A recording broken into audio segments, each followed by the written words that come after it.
إن الحمد لله نحمده ونستعينه ونستغفره ونعوذ بالله من شرور أنفسنا ومن سيئات أعمالنا من يهده الله فهو المهتد ومن يضلل فلا هادي له أشهد أن لا إله إلا الله وحده لا شريك له وأشهد أن محمدًا عبده ورسوله يا أيها الناس اتقوا ربكم الذي خلقكم من نفس واحدة وخلق منها زوجها وبث منهما رجالا كثيرا ونساء واتقوا الله الذي تساءلون به والأرحام إن الله كان عليكم رقيبا لپاش سپاس و ستایشێکی بێهەمتا بۆ کردگاری مەزنوو داواکردنی درود و ڕەحمەت بۆ سەرگیانی پاکی پێشەوەی مرۆڤایەتی محەممەد صلی الله تعالى عليه وسلم سێهەم وتاری مانگی مەولود سەڵەوات بۆ دیداری پێغەمبەر صلی الله عليه وآله وسلم ئەنێرین و بەڕۆح و دڵمان سەڵات و سەلام بروحي پیغمبر صلى الله عليه وآله وسلم أجيني نداوا أكين لذاتي باش پروردگار صلاة والسلام أمي بيبجيني فقه إنسان تيجيشتن لإنسان لباوك من آدم عليه السلام بابتي زور هالسيار وجوري إنساني إيمان دار كاتيكا لخزمت چیرۆک و داستانی ئادەمە عليه السلام ئەوەستێ زۆر دەرسی گەورە وەرئەگرێت چاوی زۆر ئەکرێتەوە کاتێک کە ئێمە ئادەم ئەبینین یا بەنی ئادەم ئێستا ئەبینین جەستەیان هەیە لەگەڵ ڕۆحدا لە دوو بەش پێکاتون مادەیان هەیە لەگەڵ معنایە کە ئەچینە خزمەت قورئانی پیرۆز بۆ مادەی ئینسان سێ وشەی بەکارهێناوە بۆ ڕۆحی ئینسانیش و بەشی معنەوی ئینسان دوو کەلیمەی بەکارهێناوە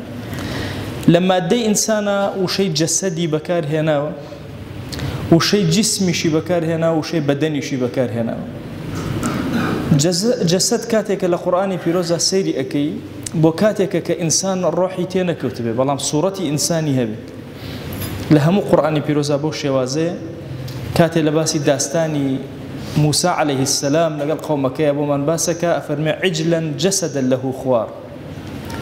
هاتو السامري جواركي شبو دروس كردبون جسدكي جسدي جوارك ولا من روحي تيانية يا لباس سليمان عليه السلام أفرمي فألقينا على كرسيه جسدا جسدك من الله يسر كرسيكي الروحي هشتا تيانا هاتبو بلام صورتي وكل صورتي إنسان وهابو كهندي المفسرين ألان إنسانكي مشوه بو دموچاو سرو سنگي باولن سري لناو سنگي ابو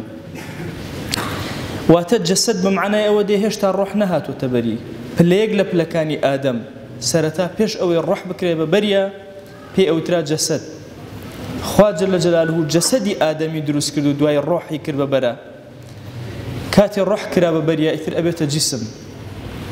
بۆیە لە باسی داود عليه السلام ئەفەرمێ وەزادەه بەسطەة في العلم والجسم خواهي قولا لجسم وجسد يا هيزوتوان أو جسديك الروحي تيا لو كاتيا يان لباسي منافقين فرمي وإذا رأيتهم تعجبك أجسامهم منافقين كأبيني جسم ينزور بتو جوان وهيكلي بلام داخليان بوغن بيس بويا تو سرت سر أميني بلا شي جوان يانو هيكلي برزيانو كأنهم خشب مسندة كأنما كومال دارن أو دانراون هەڵواسراون باڵای بەرز جوان هەیکەلی هەموو شتێکیان تەواو لەگەڵ ئەوە دڵیان پیسی بۆگەن لە دوای جسم ئەگەر هاتوو ئەم ڕۆحە لە تۆ دەرچوو ئەبێتە بەدەن قۆناغێکی تر لە تۆ دەست پێک هەر کاتێ ڕۆح لە لاشەی ئینسان چوە دەرەوە یا لە لاشەی هەر شتێک پێوتێ بەدەن بۆیە لە کاتێکا کە فرعون ئەخنکێ رب العالمین ئەفەرمێ فاليوم ننجيك ببدنك بدنكي تو أبارزين واتجسد بوكاتك هشتا الروحي تينية جسم أو كاتك الروحي لبرا بدن أو كاتك الروحي درسو دوبا بتم معنوي كي إنسان بريتي للروح والنفس ڕۆح و نەفس زۆرێک لە مفەسیرین فەرمویان هەر یەک شتە، هەندێکیش فەرمویانە نا دووشتی جیاوازە. ڕۆح بابەتێکی زۆر گرنگە لە ئینسانە. ئێمە لە باوکمان ئادەمەوە لە فقهی ئینسانە ئەبێت تێبگەین ئەم ئینسانە چه عەجەب ئەم هەموو جوڵە و حەرەکە و هەستان و دانیشتن و ئەمە چییە لە ئینسانە کە ڕوئەدا ئەم هەموو گۆڕانکاریە گەورە گەورانە هەموو جیلێکی ئینسانیە دێتە پێشەوە جیاواز لە جیلەکەی ترە بە کۆمەڵە تەجربەی نوێ و شێوازی نوێ. کتێبێکمان هەیە بە ناوی ئەڕۆح، ئیمامی ئیبن القەیم ڕەزا و ڕەحمەتی خوای لێبێ نووسیوێتی، کتێبێکی زۆر نایابەوەی کە لە شاکارەکانی ئیبن القەیم ڕەزا و ڕەحمەتی خوای لێبێ. هەندێک لەو ئەخیرانەوە ئەیانوت کە ئەوە کتێبی ئیبن قەیم نییە ڕەحمەتی خوای لێبێ، بەس کاتێک کە سەیری ئەلفاظەکان و شێوازی نووسینەکەی تێگەی هەمان قەڵەمی ئیبن القەیمە و کتێبێکی تر و کوڕێکی تر لە کوڕەکانی ئیبن القەیم ڕەزا و ڕەحمەتی خوای لێبێ. لە باسی ڕۆحە ئەفەرمێ ڕۆح خۆی بۆ خۆی أفرمي جسم نوراني علوي خفيف حي متحرك. أفرمي زانان هاتون تعريفي بو أو دابن آية أمر روحات شيء. فرمي أنا جسمك تنك نورانية لأستك برزو بلندة زور خفيفة زندو حياتي تيايا متحرك جولو حركشي تيايا يسري في الأعضاء بهمو لا شو سوش قجبني إنساناتي أبري سريان الماء في الورد. شون قولك جوان أبيني أم قولك بنازاري أبيني حتما أزاني برا لآوة ترو بارا وبآو بلام آوة كتبو جيانا كريتو لهمو سوش قجبنيكي قولك كأبيني آويت يا أبيني. أفرمي بوتششني الروح لأنه إنسان كان الزيتون كاتك أبيني وبرا لزيتا هيج زيت نابيني بلام لهمو سوشيك شيو بتوك لك شيو هستكيك دواتر برا لشي برا لزيتا. أفرمي روحيش لنا إنسانا بهمان تششنا كاتك تو بشكويك أبيني يا خلوزك أبيني رجويك أبيني أم خلوزة أزاني مادة أجريتيا وهزي سوتيناريتيا وأكري قشب بيته وأكري أجر دروسك بلام لم كاتيات وحشتي كتيا نابيني كاتك أجر أكاتو إنجا أزاني خاوني تشهيزك وتوانايك بهمان تششن روحيش لنا إنسانا بهمان تششن. أجر بزماني أمره ابن القيم بما أي فرمو هرچون كهرباء وهستي بي أكن بنا أو تلانا أرواتو لكاتك شاهيتش اللي ديار نية بهمان تشن روح أو بإنساناتي أبر شون انترنت يتشيش اللي ديار نية ويتناو موبايلك توا بهمان تشن الروح لناو تويا لناو جستي تويا أبو شوازية. أجر موبايلك هيلي انترنتكي تيك بشي هيلي الشبكي تيك بشي إتر شبكة ورنقري هيج إسفاديكي لناكري أبيت بدنك فريدراو بهمان تشن إنسان خاوني روحك كهمو أمجولة وحركة لإنسان دروس أكا. رب العالمين طبعا لقرآن بيروزا إشاريك زور قورة بإيما أدا لواتي أجين إنسان حرجيبك كل الناسين روحا ويسألونك عن الروح قل الروح من أمر ربي. أمر لبدن ناسيا إنسان زور بيشكوتو إنسان جيشتو تأستيكي وها أجر كسي معيدي نمينه أكري بري خوليكي بسوق معيدي ودروس كريتو خو أزان علمي بدن شأستيكي برستر أبيني لأمره بلام علمي الروح ليك أستا وستاوى علمي نفسي يشبه ما تشن ليك أستا وستاوى دي قد بدن آية علمي نفسي إنسان أم إنسان جاري وهي توشي بخوي أبي توشي بطاقتي أبي هستكان روحي آزار أدري جسته هیچ مشکلی نیه کسی ظلم اکا ظالم کان لاشیان هیچ کشی نیه کم خواردن جوان لبردستیانه بلام هست کان ناخی مرتاح نیه آزار اچیجه بسر اوی که غلطی کی کردو حالی کی کردو کسی تاوانبار بوشی اگری بوشی فرمسک بچایت خوارو لکاتک لو اچل لهمو هیچ شتی کم نبی هموش تگ لبردستیابه بلام شتگ لناوی آزاری ادا شتگ لناوی خوشبخت ابی ناخوشبخت ابی أم بشا كز ناتوانا كاري لسركا إنسان وستاوت يا إما أزانين بهو قرآني بيروزا إنسان كاتك لخزمتي قرآن أبي روحي هزب أسوديئك آراميئك ألا بذكر الله تطمئن القلوب. أم بشا ما لي معلومة بشا كان ترمى لي معلوم نية أزانين كاتك أخوين نفس من أرواب الله روح من لا من يشتا ماوى نفس من در أتي لله شيء إما أتي أقري بلام روحك بشك لنا وجستي اما هشتا ما بو لكاتي خوتنيشا الو غورك شوينك لا شيء تو ناوستي معیدەت لە کار ناکەوێ، مێشکت لە کار ناکەوێ، چاوت لە کار ناکەوێ، ئارامیش ئەبیتەوە لە کاتێکا ڕۆحیشت هەل لەبەرە و تەنها ئەوەندەیە نەفس کەمێک لێت جیا ئەبێتەوە ئەگەڕێتەوە. تێگەیشتن لەم بابەتە زۆر ئاڵۆزە. ئینسانیەت هەرچی علمی ئەڕوا لێرەدا ئەوەستێ، توانای دەرکی زیاتری نامێنێ، ئەبێ خۆی تەسلیم کە کەوابوو ئینسان لە هەندێ لە عیلمەکانە ئەبێ بوەستی. و نەزانین ئینسان ئیتر هیچ شتێک لە بەردەمی عاسی نییە و رب العالمین زۆر بە گەورە خەڵقی کردووە، بەڵام زۆر شتیشی لێ سەندووەتەوە تاوەکو تێبگا مستەوای خۆی. ئەگەر نە هەموو ئینسانیەت ئەگەر بێعلمی نەبوایە، ئەگەر تێنەگەیشتن لە خۆی نەبوایە، حتمما ئینسان فکری بۆ ئەو ئەڕۆشت کە خۆی پەروەردگاری سەرزەوی بێ و خۆی خاوەنی هەموو شتێک بێ. وەکو فیرعەون کاتێکەوە خۆی لە یاد ئەکا و ئینسانیەتی خۆی لە یاد ئەکا، هاوارەکاڵێ ئەنا ڕەبوکم الأعلى. ئینسان تووشی تۆغیان ئەبێ ئەگەر هەندێک شتی نەبێ ڕایگرێت بیوەستێنێ. بۆیە ئێمە ئیماندار دوو جۆر ڕۆح هەست پێ ئەکەین لە ئینسانە، ڕۆحێک کە هی ئێمە و ئاژەڵەکان وەکو یەکە، هەر هەموو جوڵە و حەرەکەی لە هەمومانە دروست کردووە. بۆیە پێغەمبەرگیان صلی الله عليه وآله وسلم لە فەرمایشتێکە ئەفەرمێ لە باسی ڕۆحی مشتەرەکە، ئەفەرمێ لا تتخذوا شيئا فيه الروح غرضا. هەر شتێک ڕۆحی تیا بوو نەیکەنە دەست نیشانەی خۆتان،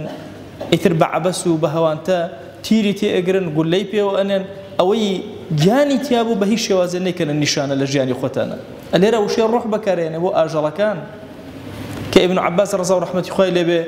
جارێک هەندێ مناڵی بینی چۆلەکەیکیان دانابوو بەردیان تێ ئەگرت، دەستی گر بە سەریەوە هاواری کرد، ئەی هاوار دوورکەونەوە، لەعنەتی خوا لەم شوێنەدا ئەبارێ کاتێکەوە شتێکی ڕۆح لەبەر هاتون کردوتانتە غەڕەز و دەست نیشانە و تەقەی لێ ئەکەن یان نیشان لێ ئەگرنەوە.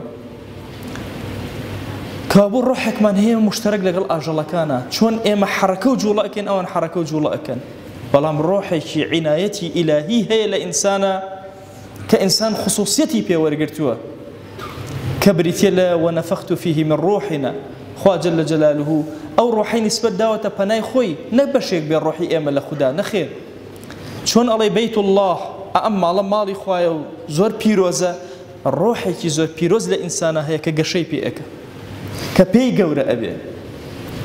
کە پێی دروست ئەبێ، کە هەموو ساتی و ساعاتێک لە ئینسانە معریفەی زیاد دەکات و گەشە ئەکات و دروست ئەبێ. هەر بەم ڕۆحە معنەویە تایبەتەی ڕەب العالەمینیش ئینسان زاڵ بۆ بەسەر هەرچی شتایە لەسەر زەوی، هەرچی حتا ئەڕواحەکان ئینسان زاڵ ئەبێ بەسەر، نەک ئەوان زاڵ بن بەسەر ئینسانە. مەفهومێکی سەقەت هەیە لە مەسائیلی جن و ئەوانە کە خەڵکی ئێمە لەو شتانە زۆر ئەترسێ، بەعکسەوە هەرچی شەیاطین و جنۆکەیە لە ئینسان ئەترسێ، چکە ڕۆحی معنەوی ئینسان ئەوەندە بەهێزە زاڵ ئەبێ بەسەر هەر هەمویانە. هیچ جەستەیەک نییە لە بەردەم ئینسانە کوڕنوش نەبا، هیچ ڕۆحێکیش نییە. بۆیە ئادەم عەلەیه السەلام کاتێ ڕەب العالەمین ڕۆحی کرد بە بەریە، ئەمری کرد مەلائیکە کە بەشی ڕۆحن، جن کە بەشی ڕۆحن، ئەمری کرد کەوە سوجدە بەرن بۆ کێ؟ بۆ ئادەم عەلەیه السەلام. هەرچی ئەوەی مادەی هەیە، هەرچی ئەوەی معنای هەیە، هەر هەمووی لە حزوری ئینسانە نووزدا ئەدا، سەر نەوی ئەکا، ئینسان هەمویان بەکارێنێ، کەسیان ناتوانێت ئینسان بەکار بهێن. ئێمە لەم دەرسانەی ئادەمەوە لە خۆمان تێئەگەین ئێمە لاشەیەک نین بین و بچین و بخۆین و بخەوین و نا، ئێمە ڕۆحێکین، ڕۆحێک پێویستی بە خواناسی و دینداری و بەرزبوونەوە و تەرەقی هەیە، پێویستی بە ئارامی ئێرە و ئارامی ئاخرەت هەیە. بۆیە ئێمە ئیماندار ئەبێ زۆر بە هوشیارانە مامەڵەکەین لەگەڵ ئەو بەشەی ناخمانە کە ڕۆحمانە تێبگەین. ئێمە تەنها ئەم بەشە نین. ڕەحمەتی خوا لە ئیبن القەیم بێ ئەفەرمێ کەسێ بێنە پێش چاوی خۆت کوێرە، کەسێکی تری هەڵگرتووە بەسەر کۆڵیەوە، کەسەکەی تری شەلە. ئەفەرمێ کاتێک ئەچن پێکەوە دزی ئەکەن، کەسە کوێرەکە ئەو ئیشارەتی بۆ کردەوە توێتی بڕۆ ئادێ ئەو شتە جێبەجێکە. ئەڵێ کاتێک کە سێوێک ئەدزن هەردووکیان بە شەریکی ئەخۆن لە شەریعەتە، هەردووکیان گوناهبارن. خۆ ڕاستە ئەم کوێرە هیچی نەکردەوە، تەنها کەسێکی هەڵگرتووە. بۆیە ئەفەرمێ بەدەنی تۆ گوناهبار ئەبێ، ڕۆحی تۆش گوناهبار ئەبێ. ئەو کەسەیکەوە قاچی نییە ڕۆحی تۆیە،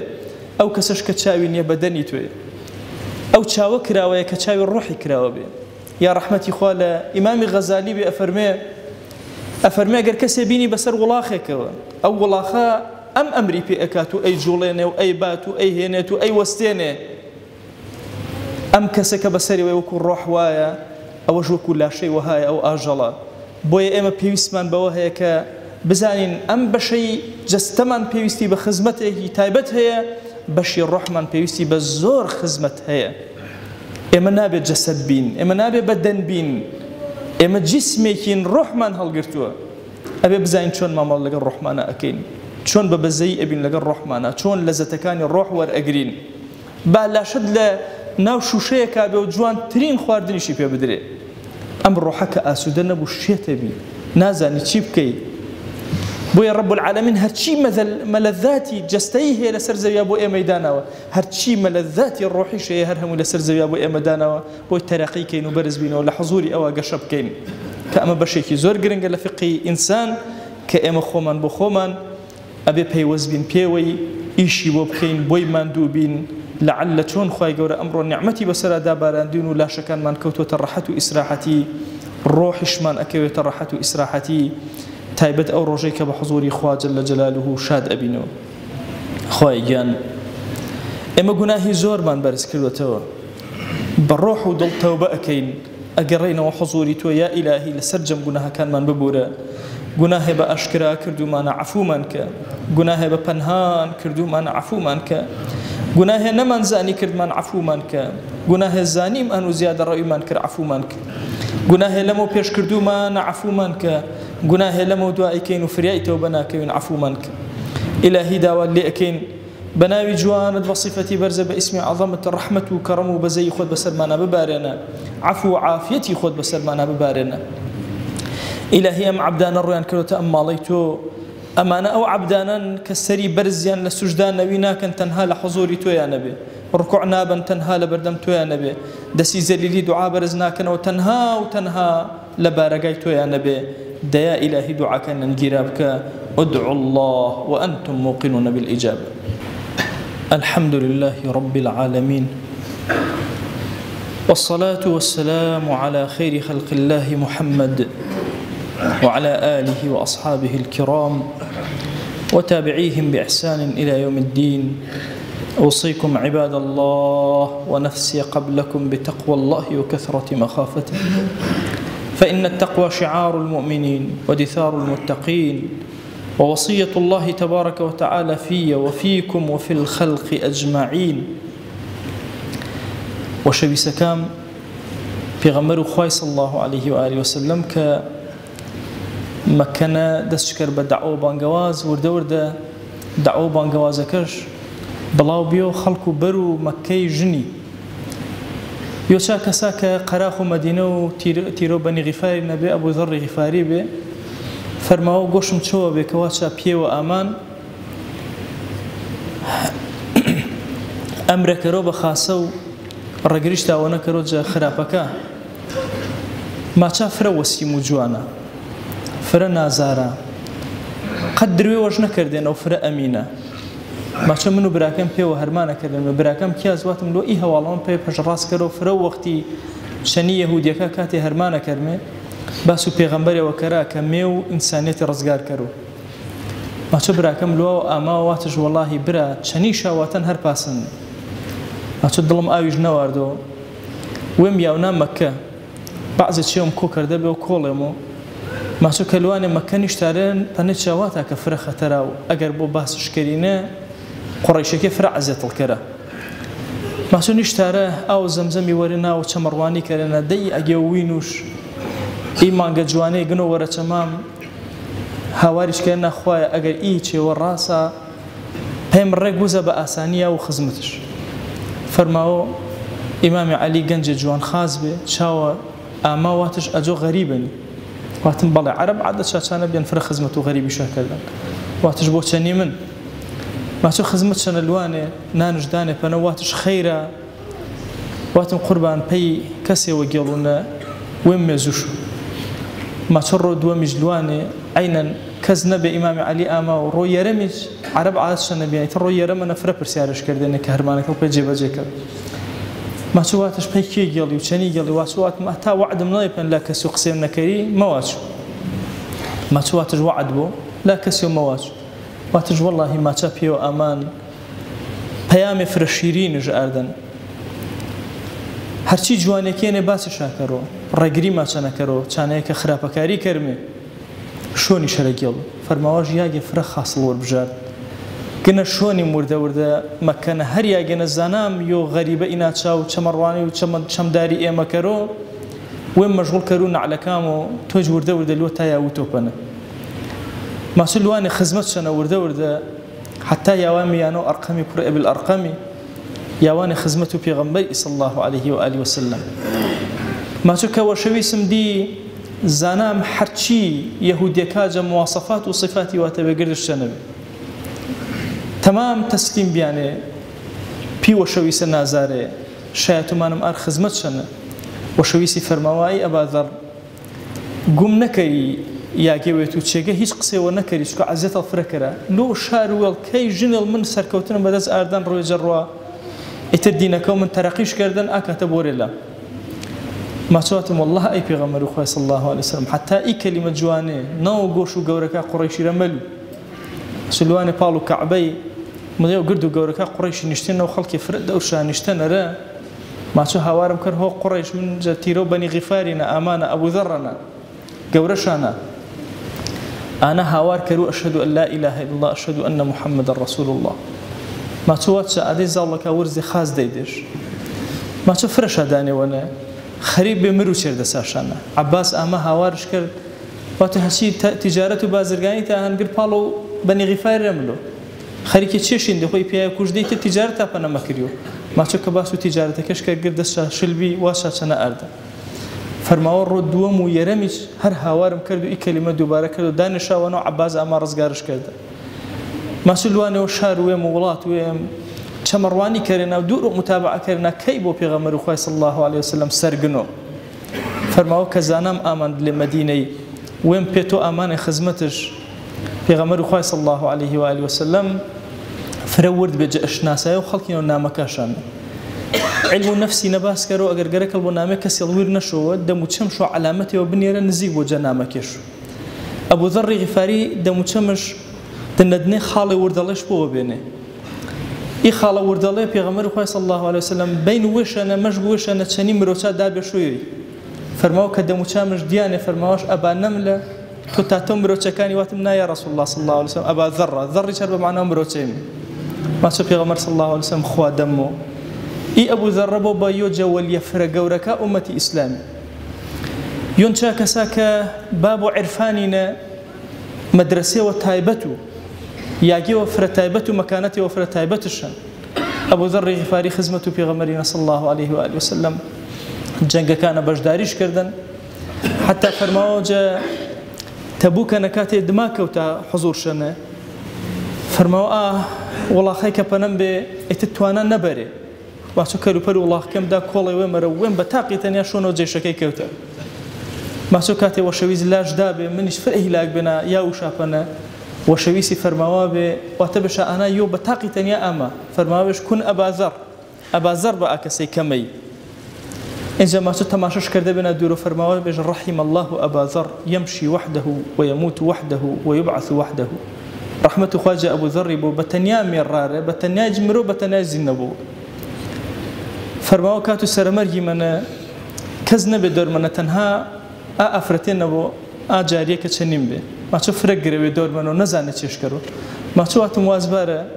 في غمر خواه صلى الله عليه وسلم فرماوانج يموت وحده بتنيا مرو يج علاج جنياتنا لو تماشى كره بشكم في الصحراء دورنا مسلمان تشيء كسي وبي نمام سرو كرو جنكي ما شو لواني كتماشى كرنا في لا بولار بشكم يوبك أمانه وبتنيا مردبه كمال مسلمان أمي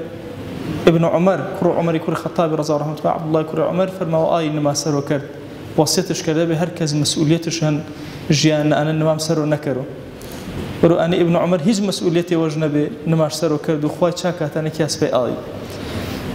قرجاري فرماوي وشويز كلمة شواتنا يقين من رقيامتنا تنيا زنبوه بس مزانو شنيبة تنيا زنبوه والله خلقك كينا دماغ خلقك إنيشا مزانو ما قرشاقه يومنا تشني أبو ذر تنيا زنبوه أصحابي في غمري صلى الله عليه وسلم خزمة إيديني شاف فرفرة كردن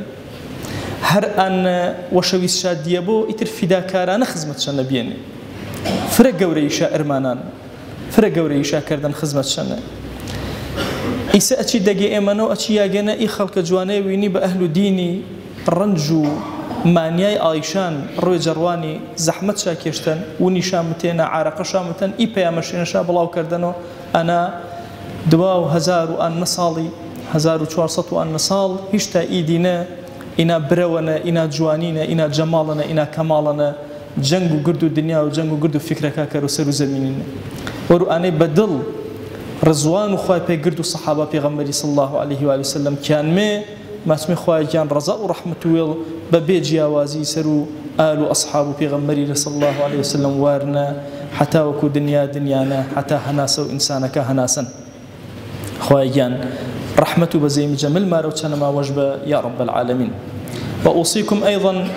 بالصلاة والسلام على رسول الله حيث أمر الله تبارك وتعالى في محكم تنزيله قائلا إن الله وملائكته يصلون على النبي يا أيها الذين آمنوا صلوا عليه وسلموا تسليما اللهم صل على سيدنا محمد وعلى آل سيدنا محمد وبارك على سيدنا محمد وعلى آل سيدنا محمد كما صليت وباركت على إبراهيم وعلى آل إبراهيم إنك حميد مجيد